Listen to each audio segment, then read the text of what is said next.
Hello, everyone. Welcome to Pod Maverick. I'm Kirk Henderson, joined as always by Josh Bowe. We are coming to you at the very bizarre time of 7:45 on a Saturday night. The Dallas Mavericks played the early Amazon Prime game. Started at 5. It was the second in a home and home series. The Mavericks lost 138 to 125. Josh, how are you? Oh, hanging in there. The Mavericks haven't gotten blown out a lot this year. Yep. And I think it's going to start happening a lot. I don't know. We'll see. Last time I thought that they were going to kind of pack in on the season. They literally won 5 out of their next 6. So I don't want to make too many predictions, but these last 2 games were pretty, the tank might be fully, I mean, it was already kind of underway, but it might be, we might be watching some really ugly basketball for the next 2 or 3 months. Part of it has to be the schedule, right? I mean, the Mavericks, the road stuff. The road stuff comes in, but also you see who they play coming out of this, and just to, we're getting a little ahead of ourselves, but why not? No, they end this pre All-Star break against the Suns and against the Lakers.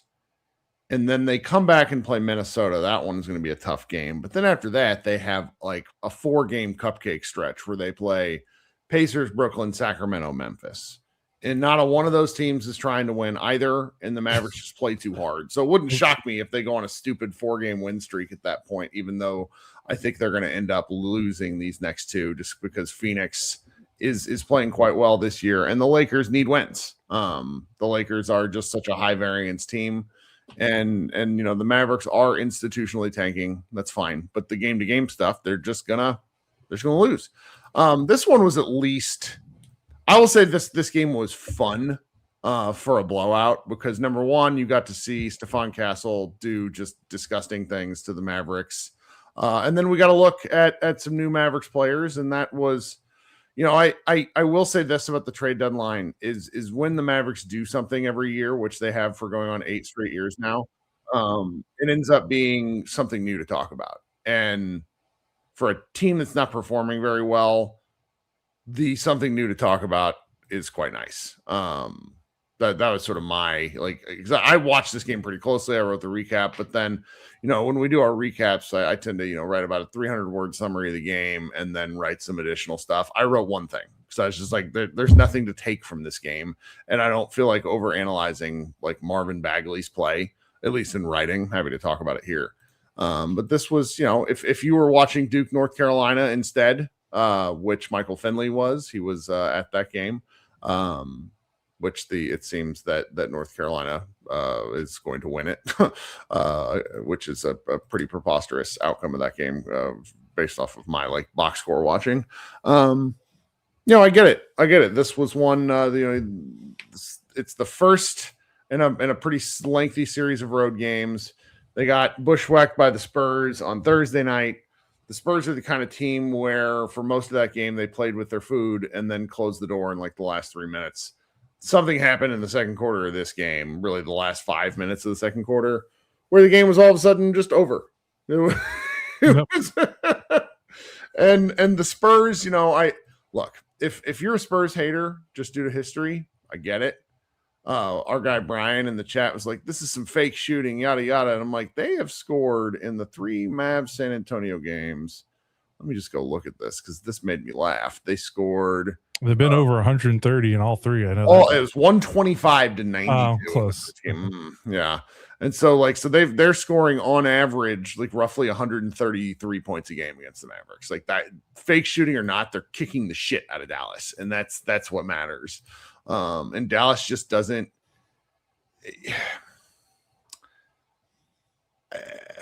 Maybe I want to get to this in the second half of the show. Talk about the game a little bit more. It was entertaining to watch. Najee Marshall go up. Okay, ESPN autoplay. My goodness, I switched over to their box score and just blared in my ears. It would have been nice to see some Mavericks come up with something. I don't really think a single Dallas player played well. Marvin Bagley. Bagley's he was fun to watch, but he also was just inefficient. He missed a lot of layups.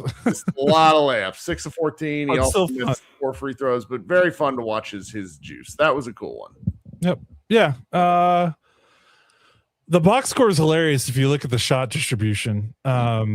Everyone got shots up, and Cooper Flag only got 12. It was very weird. Like the bench got more shots up than the starters by a considerable amount. Of course, like Daniel Gafford didn't play too many minutes, but like everyone, like it was a very even minutes distribution, which I guess makes sense when you're losing by 25 points in the third quarter. You're going to start shuffling guys in and out.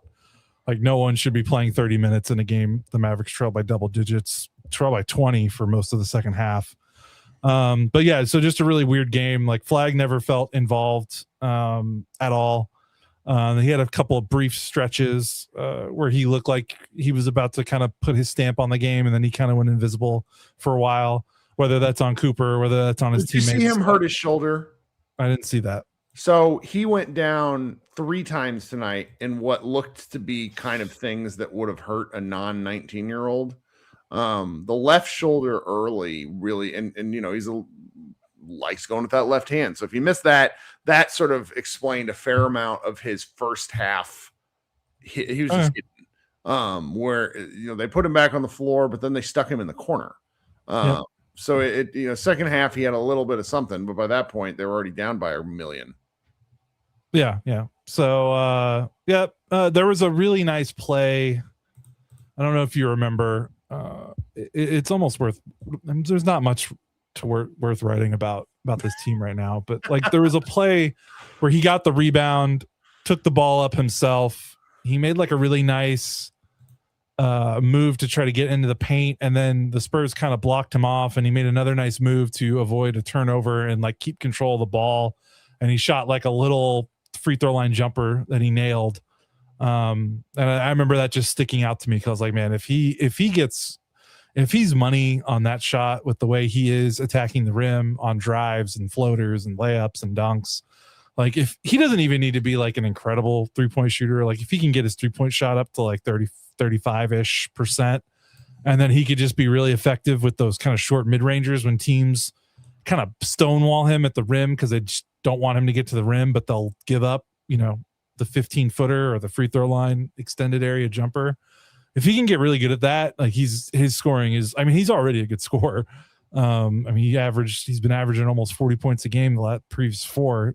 So he's a good scorer, but like that would be like, I honestly feel like him mastering that before a 3-point shot would do a lot more for him. Obviously the 3-point shot would be huge, but I feel like that's going to be the shot that will need to be his bread and butter going forward. Cause eventually teams are just going to be like, all right, look, we're not letting you just get 1 billion layups every game. You're going to have to beat us with a jumper. So, so think this through with me. Just sort of explain this to me. How do you stop him right now? Because the conventional wisdom is the Mavericks don't have enough spacing.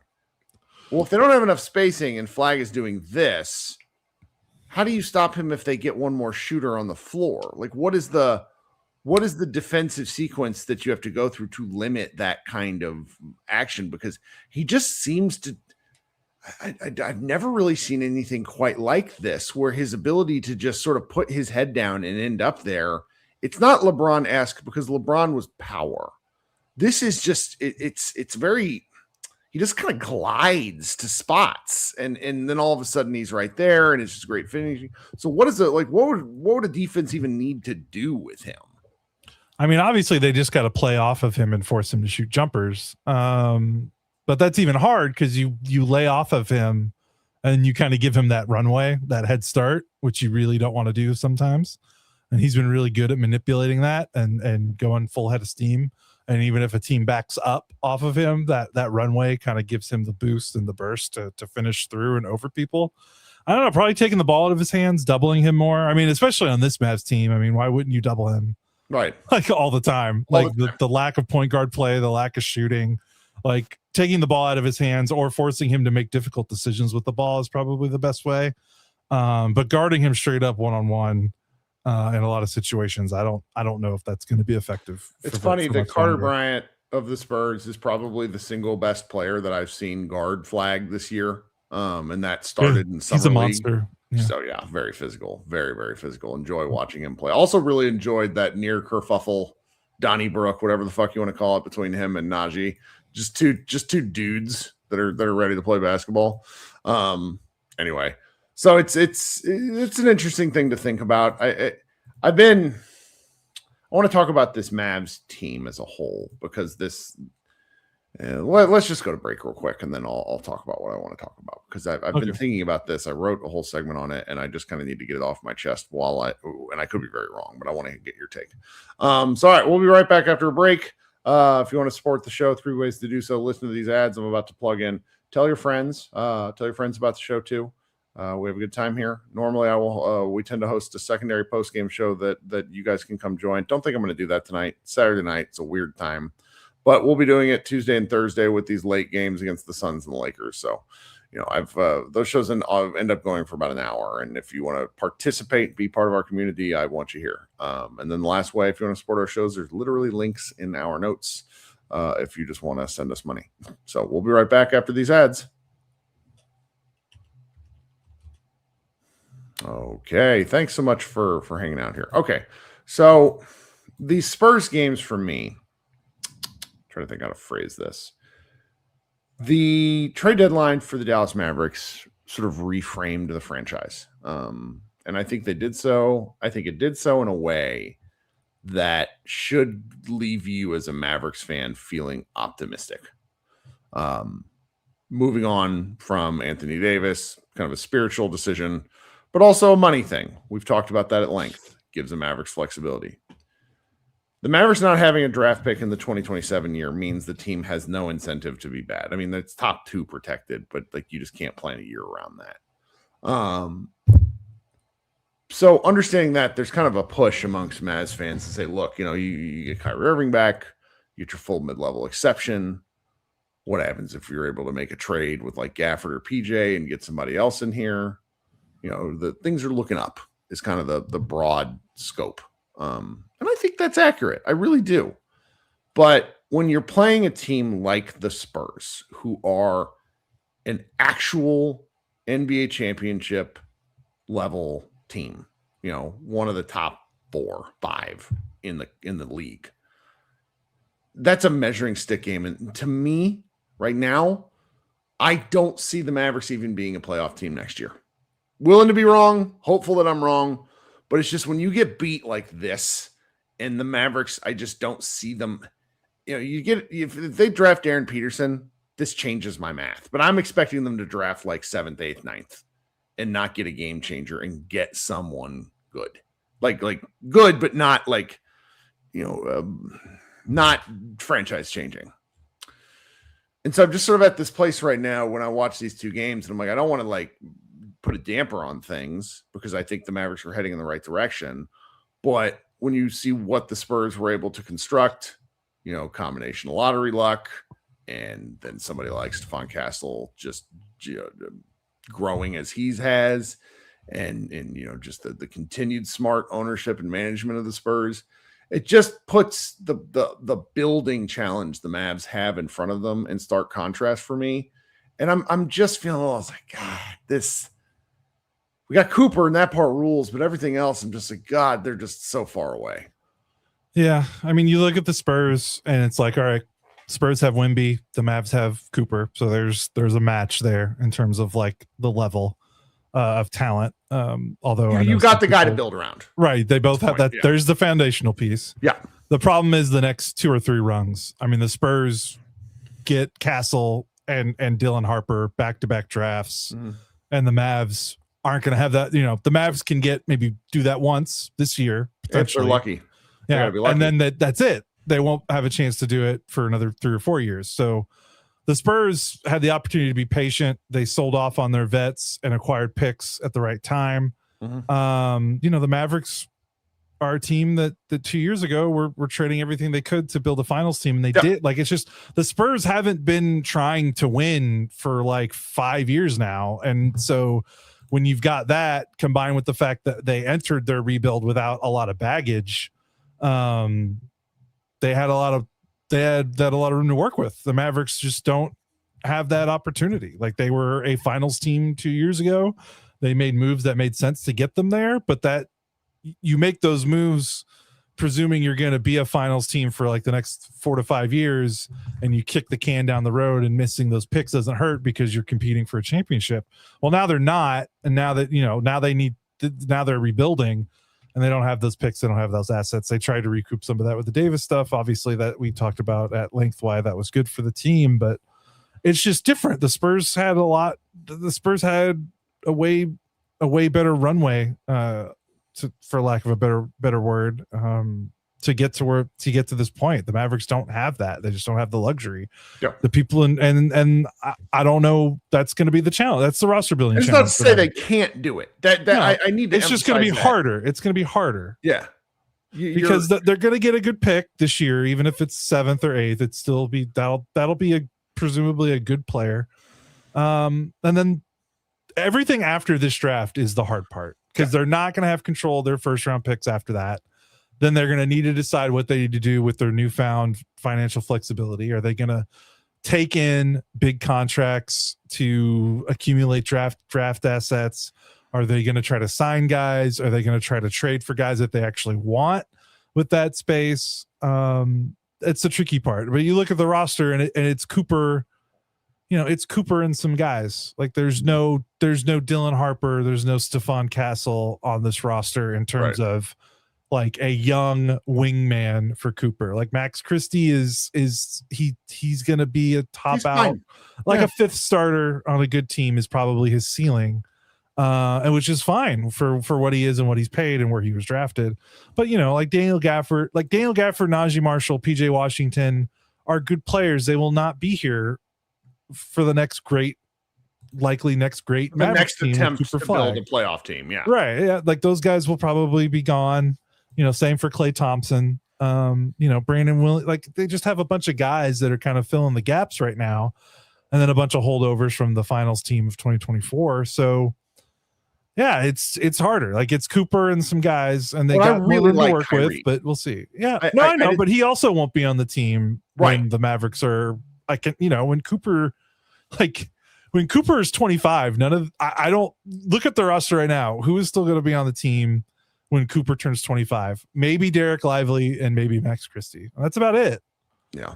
And there's question marks about Lively and all that. So it's a blank slate, and they don't have a lot of room to work with. That's right. They have more than they did before the Anthony Davis trade, a lot more. So there's some more hope there, but yeah, it sort of sticks in my craw, because I'm just like, you get your ass beat that bad, and and that's fine, happens. I'm not ever gonna root for the Spurs, but it's just if you're gonna lose, sometimes it's best to get dismantled and exposed in a way that says, all right, where do you go from here? As opposed to like sticking some of these Mavs games, which like they just keep sticking around. It's fun. It's also annoying. And I also think it's painting a bit of because I watched Nick Angstad sort of threw out a potential roster for like next season. And to me, Kyrie Irving is he's just not your starting point. Like, he is a starter. He is a 20-point scorer. He is not the answer at point guard. So it's like, that's problem A for me. At least he's not an 82 game answer at point guard, is rather the better way I should phrase that. You hope to get 65 games out of him and then play him with someone else, because that's where I think you get the best out of him. Obviously he'll help Cooper 1,000,000%, just different offensive actions. They're going to be able to do stuff differently. But I keep looking at what the long-term is, and it's long-term is next season, because it's like next season they have no incentive to lose like they do now. And I still struggle to see how they do anything other than become like a 9th seed. Now I'm more than willing to be wrong, because I've had a great time this season, and I think you can build a regular season team that becomes an 8, 9, 10 seed just by playing hard. Like, that exists. But I also don't think there's going to be tanking like this, like there's going on now next year. So more teams are going to be trying. And there's, different guys. It's just sort of a thing that I was thinking about as I was watching that game. And it's hard because everything's hypothetical. Mm-hmm. Everything with the Spurs, it's like, here it is. Like, here's Harper, here's Castle, here's Wemby. It's all on the floor for you to be like, oh, this is why, they're awesome. And obviously they're like the second best team in the West. So maybe maybe the second best team in the league or third best behind Detroit and OKC. But the Mavericks, it's all like, what if, whoever they pick later this summer is a legitimate bona fide star that could be Cooper's wingman for the next 10 years. What if they're able to swing a trade? What if they're able to absorb a bad salary and acquire a juicy pick and maybe 2027?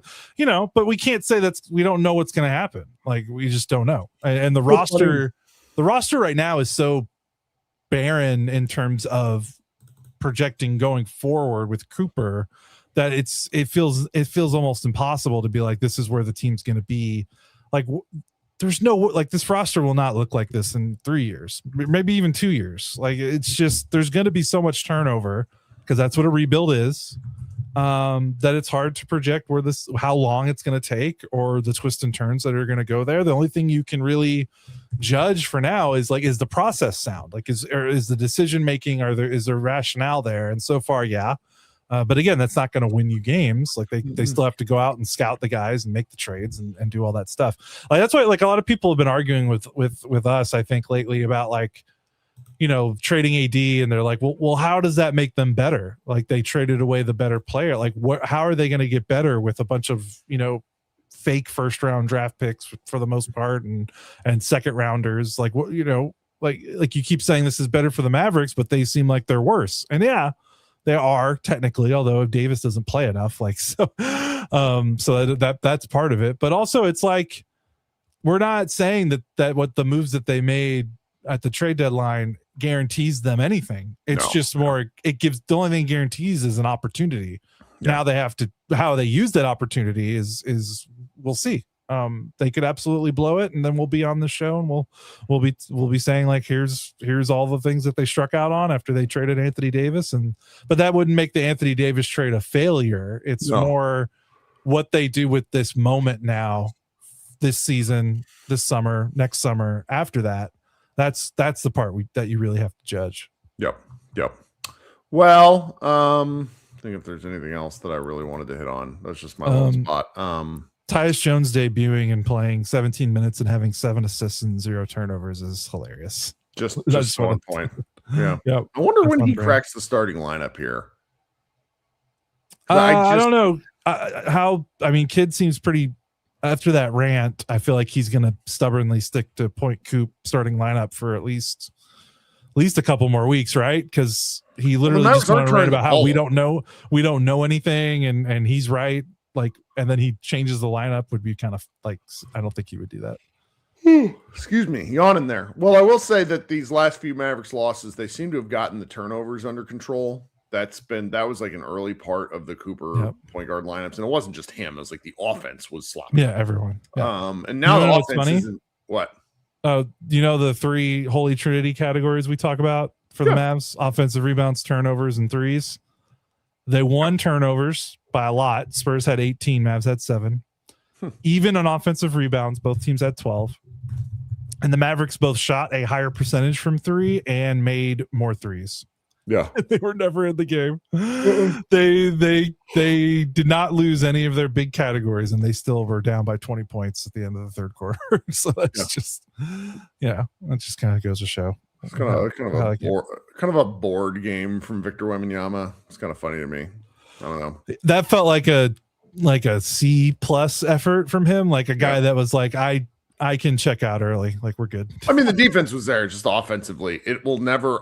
My head does not and this goes back to Dirk. Like, even Dirk, because I just, you grow up playing basketball a certain way. Whenever you see a big man streak to the wing, I'm just like, what is happening? What is happening? I was like, yeah, your favorite player is Dirk, though. I know. You get it. I get it. It's just my brain doesn't accept it because he's just so good inside. So right. Well, looking around other stuff. PJ Washington hit 2 threes, which is big for him because he's hit before tonight. He was shooting 18% from 3 in 2026. He just needs some things to go down. Kirk, why didn't a contender trade for Klay Thompson? I don't know. I was just looking at the Spurs lineup, and I'm like, they don't need him. Like, you would think that they did. I actually had that thought. I'm glad you brought that up because I was looking at this, and I'm like, man, wouldn't you want to trade for Klay Thompson? Can you get that 30 pick swap back somehow? And I'm going through it and I'm like, they don't need him. Like the Harrison Barnes spot is kind of the weak point. Poor Harrison Barnes, but that's not really a weak spot. He's just fine, you know? Yeah. All right. Maybe not the Spurs, but again, like Detroit, I don't know there. New York. I mean, Houston. The Eastern Conference teams Minnesota are all fake. I think Houston and Minnesota are in kind of tax hell themselves. So, but his contract's not that big. Yeah, it's 17 million next year, and then that's it. Like under 20 million in the NBA right now with how high the cap is not a big contract. Yeah, it's just not. He's not too expensive. People need to stop saying he's too expensive. 17 million is not that much money in 2026. I think when Detroit decided to move on from Ivy, that was their move. Yeah, I know. And look, man, he's not 39, but we understand what you mean. He's old, but trust me, Xbot's a Spurs fan. He's been in here chatting, being friendly, so everybody be nice to him. But I'll tell you, man, this guy's an NBA player. He is a useful 20-minute a game guy, and on teams like he's been really good for 2 years in a row. He's bad in October and November, and then which is he's old, and then those injuries. But he's been an Iron Man. That's one thing I can say for him. I'm very surprised that somebody was, but I also think I will never know this. Well, we might know it after the fact, but I think there's probably something to, hey Clay, what do you want? You came here to play with Luka. What do you want? And if he didn't want to be traded, they maybe weren't going to move him. I mean, we didn't hear a peep about him. I know. I could totally believe that. But outside of that, if that didn't happen, I don't know what all these other. I hope they rehome him, like like a rescue animal that's looking for a new play. Like I just want some of these good Dallas players to end up. He deserves to be in the playoffs. He deserves, and that this is not what he signed up for. So more power to him if this is what he wants to do. If he's happy, that's right. That's great for him, but it is kind of a bummer that he's not, he was sold a bit. Like it is still funny that the two teams that he was choosing between, and I think there's a lot to this. Mr. Lewis notes in the chat, I think he says he may just wants to be Coop's vet, and he does talk about that a lot. Like I think some of these guys that have been in the league for a few years, like Charks used to talk about this. They're like when these mid-range players, and not mid-range, like non-superstar players are in their 20s, they want to put up numbers, and then as they get older, they want to put up numbers and get paid. Then as they get older, it's like situation. Like it's just too much, because you see some of these guys, like look at Marvin Bagley. He gets out of a shitty workplace environment, and all of a sudden he's like, "Hey, I'm here to play basketball." So I think there's some value in that.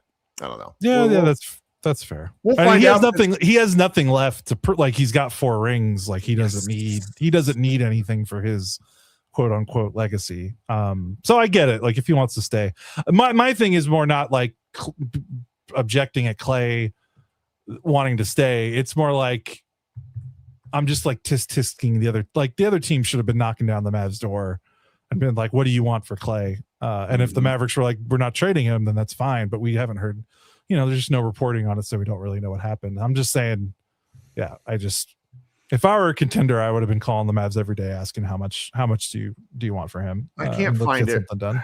I'm looking through this right now and I can't find it. There's something funky with his 3rd year, and it's like a partial guarantee, I think. Well, yeah. Shouldn't that make it even easier for him to be traded then? Yeah, and like it's frustrating because the Google AI overview is saying it's a player option, and I don't think that's right.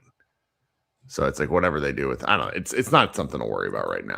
I mean, even then, he's going to get paid $17.4 million next year. It's fine. That is not that much of your cap. That is not that much. Josh Green is getting paid like $14 million this year. Like, let's be real.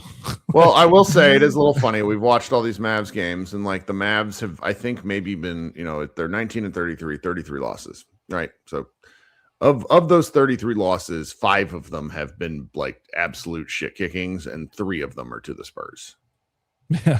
That's something. Only got 1 more of those left. Okay, we somehow talked for a half hour. I think we should go. Let's go. I'm not gonna do Mavs party night. It's 8:15 on a Saturday. I want to hang out with my wife. It's been the 2026 has been just a fucking kneecapping so far between health and dumb things happening around the house and Mavs stuff. So Just want to do that. Hope you guys don't mind. And I do like talking. The folks who have been coming into these into group therapies after, we've been having some very fun conversations. That thing you tweeted about, I don't know, the listener that said that Tyus Jones. What are these? Tyus Jones is the Michael Jordans of Ryan Nembhard.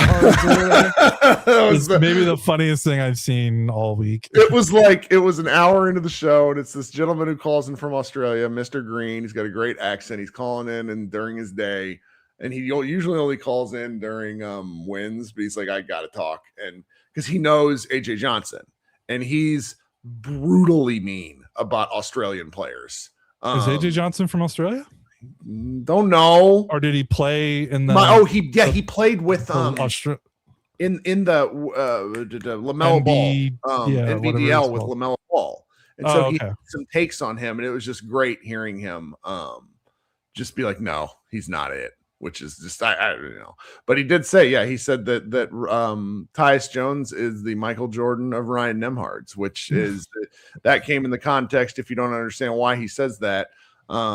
Was essentially saying that, the Mavericks have too many small guards, too much investment in small guards, and Tyus Jones is about the best possible outcome for Ryan Nembhard, and Nembhard has more or less he has hit his rookie ceiling. That's not to say he can't get any better, but it's like, I don't think you're getting anything more from him. So, right. Okay, everybody be good. Tune in on Tuesday night. They play Phoenix, and then we'll definitely do a live show then. I have a expiring coupon at BlackRock for a free beverage, so I'll just load up on caffeine at like 5 the middle of the night. Just really healthy choices. Go seek out that Duke North Carolina game, because if you want to thirst after prospects, there were 2 good ones in that, in Caleb Wilson and Cam Boozer. And Cam Boozer, if you just haven't seen him play yet, his ass is enormous. He just looks big, big person, and like like father, like son. Well, NBA players don't get to 250 anymore. Most guys are narrower, frankly. It's why Embiid and Jokic look so massive. I mean, I don't even know how much, like, Wemby can't weigh more than 230, even though he's 7'5". Maybe he is. Who knows? It's his body doesn't make any damn sense to me. All right, everybody be good. We'll talk soon. Thanks so much for hanging out, and go Mavs.